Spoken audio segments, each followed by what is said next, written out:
আসসালামু আলাইকুম। নবম পে স্কেল কমিশন গঠিত হয়েছে। নবম পে স্কেল কমিশনের যারা দায়িত্বপ্রাপ্ত আছে, তাদের কাছে সর্বনিম্ন কত টাকা স্কেল দাবি করা হবে, এটাই আজকের ভিডিওতে জানানোর চেষ্টা করব। সরকারি কর্মচারী, কর্মকর্তা যে বিভিন্ন পুরাম আছে, বিভিন্ন সংগঠন আছে এবং সচিবালয়ের যে বিভিন্ন ঊর্ধ্বতন কর্মকর্তা আছে, তারা মোটামুটি একটা সিদ্ধান্তে পৌঁছেছে যে নবম পে স্কেল কমিশনের যারা দায়িত্বপ্রাপ্ত আছে, তাদের কাছে সর্বনিম্ন বেতন স্কেল ৩৮,০০০ টাকা দাবি করা হবে। অর্থাৎ সর্বনিম্ন বেতন স্কেল ৩৮,০০০ টাকা দাবি করা হবে। এইটা কিন্তু ধরেন সরকারি কর্মকর্তা, কর্মচারী বিভিন্ন যে সংগঠন পুরাম আছে এবং সচিবালয়ের যে বিভিন্ন ঊর্ধ্বতন কর্মকর্তা আছে, তারা কিন্তু মোটামুটি একটা সিদ্ধান্তে পৌঁছেছে। এই তথ্যটি কিন্তু একটা বিশ্বস্ত সূত্রে জানতে পেরেছি। এটা কিন্তু সর্বনিম্ন বেতন স্কেল আপনার ৩৮,০০০ টাকা অর্থাৎ পে কমিশনের যারা দায়িত্বপ্রাপ্ত আছে তাদের কাছে চাওয়া হবে। এখন আপনি আমাকে যদি বলেন যে ৩৮,০০০ টাকা কি তারা এ দিবে আমাদেরকে? এইটা ধরেন যারা পে কমিশনের দায়িত্বে আছে, তারা যে নবম পে স্কেলের ধরেন দেওয়া হবে, এইটার যে কমিশনের দায়িত্বে আছে, কমিশনের যারা দায়িত্বপ্রাপ্ত তারা বিভিন্ন দিক বিবেচনা করবে। যখন একটা পে স্কেল দেওয়া হয় তখন কিন্তু কমিশনের দায়িত্বে যারা থাকে তারা কিন্তু বিভিন্ন দিক বিবেচনা করে যে বর্তমানে ৬ সদস্য বিশিষ্ট একটি পরিবারের কতটুকু মানে খরচের প্রয়োজন এবং কতটুকু বেতন স্কেল হলে একটা পরিবার সুন্দরভাবে চলতে পারবে। সব দিক বিবেচনা করে কিন্তু পে স্কেলটা দেয়া হবে।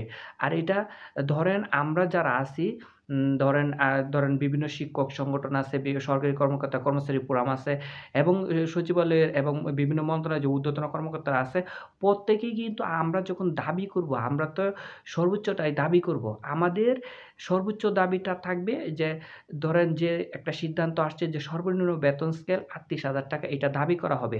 হয়তোবা সরকারের পক্ষ থেকে সব দিক বিবেচনা করে হয়তোবা তারা হয়তোবা ২৫,০০০ টাকা কিংবা ৩০,০০০ টাকা এটা তারা নির্ধারণ করবে। এটা কিন্তু আমরা নিশ্চিত করে আপনাদেরকে এখন বলতে পারব না যে কত টাকা দিবে আমাদেরকে। কিন্তু আমরা যখন দাবি তুলব অনলাইনে, ফেসবুকে, ইউটিউবে এবং বিভিন্ন জায়গায় যখন ফেসবুক পেজ, গ্রুপ এবং নিজের প্রোফাইলে এগুলাতে যখন আমরা দাবি তুলব, এই দাবিগুলা কিন্তু আমরা একটু বেশি করেই তুলবো এটাই স্বাভাবিক এবং সরাসরি যখন আমাদের এই দাবিগুলা পেশ করব তখন একটু সর্বোচ্চটাই দেওয়ার চেষ্টা করব।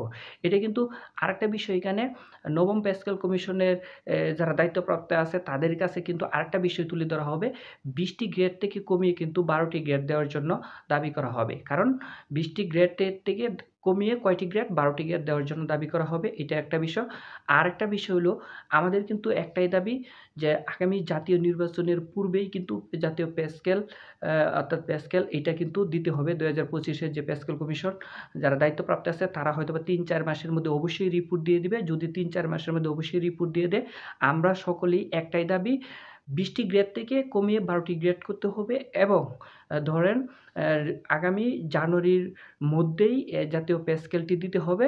আর এই দাবিটা কিন্তু আপনারা অবশ্যই মানে যারা বিভিন্ন ফেসবুক পেজে এবং বিভিন্ন গ্রুপে এবং ইউটিউবে ভিডিওগুলা আপলোড করে কিংবা বিভিন্ন লেখালেখি পোস্ট করলে এগুলা একটু ছড়াছড়ি করে লাইক, কমেন্ট, শেয়ার করে একটু মানে জানান দিবেন আরকি।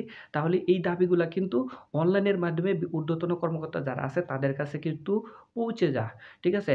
আমরা যতটুকু জানতে পেরেছি আগামী ২০২৬ সালে জানুয়ারির মধ্যেই আপনার জাতীয় পে স্কেল কমিশন আমরা পেতে যাচ্ছি ইনশাল্লাহ। আর এই pay scale commission pay scale আমরা যদি পাই, এই যে মনে করেন জাতীয় পে স্কেল, নবম পে স্কেল এটা যদি আমরা পাই আরকি, তাহলে এইটা কিন্তু আমরা টাকাটা হাতে পেতে হয়তোবা আগামী ২০২৬ সালের জুলাই থেকে আমরা পেতে পারি। কারণ পে স্কেল বাস্তবায়নের জন্য একটা মোটামুটি টাকার প্রয়োজন আছে। এই টাকাটা আ আহা মানে যেহেতু মানে নবম পে স্কেল এইটা কিন্তু জানুয়ারি ২০২৬ এ আপনার মানে বাস্তবায়ন হয়ে যাবে। কিন্তু টাকা আপনারা পাবেন কোথায়? কত সালে? ২০২৬ সালের জুলাইয়ের দিকে। আর আরেকটা বিষয় যে তথ্যটা আমরা জানতে পেরেছি, এইখানে আপনার একটা বিষয় হবে যদি ২০২৬ সালের জানুয়ারি মাসে আপনার মানে বাস্তবায়ন হয়, নবম পে স্কেল গেজেট প্রকাশিত হয়, তাহলে আপনার যদি জুলাই 2026 সালে আমরা মনে করেন টাকাটা পাবো আরকি। তবে এদিকে যে ৪-৫ মাস থাকবে অর্থাৎ ৩-৪ মাস অর্থাৎ ৪-৫ মাস যতটুকু সময় থাকবে এই টাকাটা কিন্তু আমরা বকেয়া হিসেবে পেয়ে যেতে পারি আরকি। অতীতেও কিন্তু পে স্কেল যখন দিয়েছে তখন বকেয়া হিসেবে পাওয়া গেছে। তাই এইখানে যে ৪-৫ মাস যে বকেয়া থাকবে এটা বকেয়া হিসেবে আপনার হয়তোবা পুরাটা একসাথেও দিতে পারে কিংবা ৩ ভাগেও দিতে পারে, ২ ভাগেও দিতে পারে আরকি। এইটা কিন্তু বিশ্বস্ত সূত্রে জানা গেছে আরকি। কিন্তু এটা 100% সিউর না। তারপরেও এরকম পে স্কেল সম্পর্কিত আপডেট পেতে, শিক্ষা বিষয়ক আপডেট পেতে আমাদের পেজটি ফলো দিয়ে রাখবেন এবং পে স্কেল সম্পর্কে যখনই বিভিন্ন ফেসবুক পেজ, গ্রুপ এবং ইউটিউবে যেকোনো কিছু, যেকোনো স্যার ম্যাডাম বিভিন্ন সংগঠন তাদের দাবি দেওয়াগুলা মানে আপলোড করে আপনারা বিষয়গুলা লাইক, কমেন্ট, শেয়ার করে একটু পাশে থাকবেন। তাহলে কিন্তু এই দাবিগুলা কিন্তু মানে যারা ঊর্ধ্বতন কর্মকর্তা আছে, বিশেষ করে পে স্কেল, নবম পে স্কেল কমিশনের যারা দায়িত্ব আছে তাদের কাছেও মানে পৌঁছে যেতে পারে আরকি। সরাসরি তো দাবিগুলা আমাদেরকে আমরা দিবই কিংবা দেওয়া হবে। কিন্তু তারপরেও আপনার এইখানে অনলাইনের মাধ্যমে একটা সরাসরি যদি হয় তাহলে বিষয়টা আলোচনা আসে বেশি। ভিডিওটা এখানেই শেষ করব। ভিডিওটা আর লং করব না। ভিডিওটা যদি YouTube চ্যানেল থেকে দেখে থাকেন চ্যানেলটিকে সাবস্ক্রাইব করবেন এবং Facebook পেজ থেকে দেখে থাকলে Facebook পেজটিকে ফলো দিয়ে আমাদের পাশে থাকবেন। ধন্যবাদ সকলকে। আসসালামু আলাইকুম।